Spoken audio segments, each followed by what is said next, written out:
Hello दोस्तों, नमस्कार। स्वागत है आपका एक बार फिर से हमारे YouTube चैनल अमर कैनल में। तो दोस्तों, आज हम आपको बताएंगे कि जो हिमालयन मैस्टिफ डॉग होता है, जिन्हें भोटिया, गद्दी, बकरवाल के नाम से जाना जाता है, वो अपने चरवाहा जो होते हैं उनके साथ भेड़, बकरी, मवेशी जो भी होते हैं, गाय भैंस भी हो सकते हैं, उनकी कैसे सुरक्षा करता है, किस तरीके से वो वर्क करता है, उसके बारे में आपको आज इस वीडियो में बताएंगे। और दोस्तों, आपको एक जागरूक करने वाली एक चीज़ है जो आपको बताने जा रहा हूँ कि भोटिया कुत्ता जो है पहले से कहा जाता था और अब इसको भोटिया कुत्ता कहने पर बैन कर दिया गया है।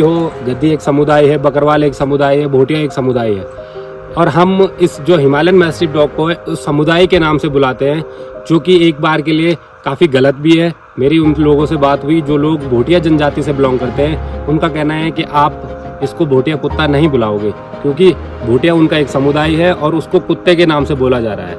तो इसलिए इसका एक्चुअल नाम जो Himalayan mastiff, Himalayan sheep dog आप कह सकते हो, हिमालयन शैफर्ड कह सकते हो।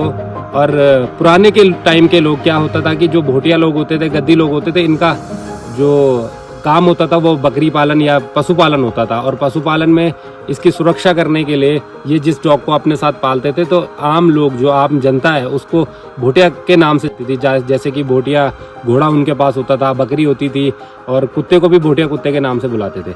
जिस पर कि आज की जो जनरेशन है उसको इस पर आपत्ति जताई गई। हाई कोर्ट में भी इन्होंने इस चीज़ के बारे में चर्चा की होगी। तो गवर्नमेंट भी, जो हमारी उत्तराखंड सरकार है, वो इस चीज़ को मान चुकी है कि आप इसको पूरी तरीके से बैन कर दिया जाए।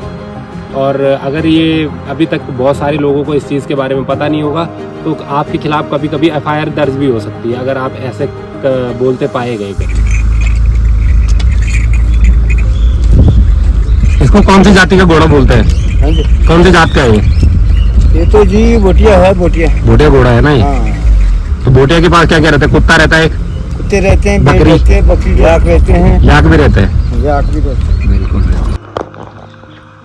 तो दोस्तों, ये वो गायें हैं जिन्हें हिमालय क्षेत्र में पाला जाता है घरों में, और इनका जो मिल्क होता है ये काफ़ी ज़्यादा ताकतवर होता है, क्योंकि यहाँ पर ये अलग अलग तरीके की जड़ी बूटियाँ, घास अपनी मर्जी से चुन कर जाती है। और जब ये घर जाती है तो शाम को, जैसे दिन भर इन्होंने जो भी चुंगा है अच्छी चीज़ें, तो उसका जब मिल्क प्रोडक्शन होगा तो वो काफ़ी चीज़ें उसमें मिली होगी।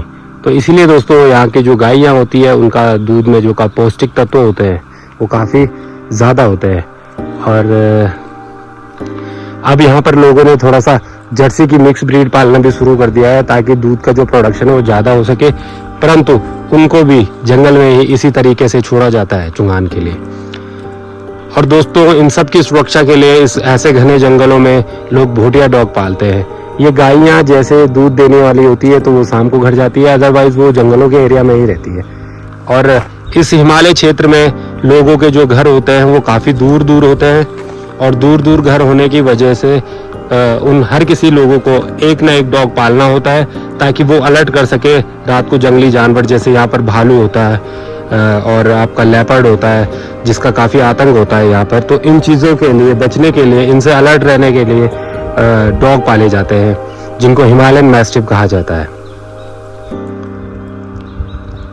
और साथ ही दोस्तों, उन लोगों को बताना चाहता हूँ जिन्होंने कहा है कि पहाड़ से डॉग खरीद कर उनकी ब्रीडिंग करके वो 36 इंच और 35 इंच के होते हैं, पर आप गायें देख सकते हो, गायें इतनी बड़ी नहीं है। तो हिमालय क्षेत्र में जो भी चीज़ें होती है उनकी अपने आप में वो एक अलग छवि रखती है अपनी। और गायें हैं वही यहाँ पर मुश्किल से 3.5 फीट की गाय होगी, 4 फीट की गाय होगी, इससे बड़ी गाय भी नहीं है। और लोग कहते हैं हमारे पास 3 फीट का डॉग है, तो ये कहना, ये चीज़ें होनी असंभव है।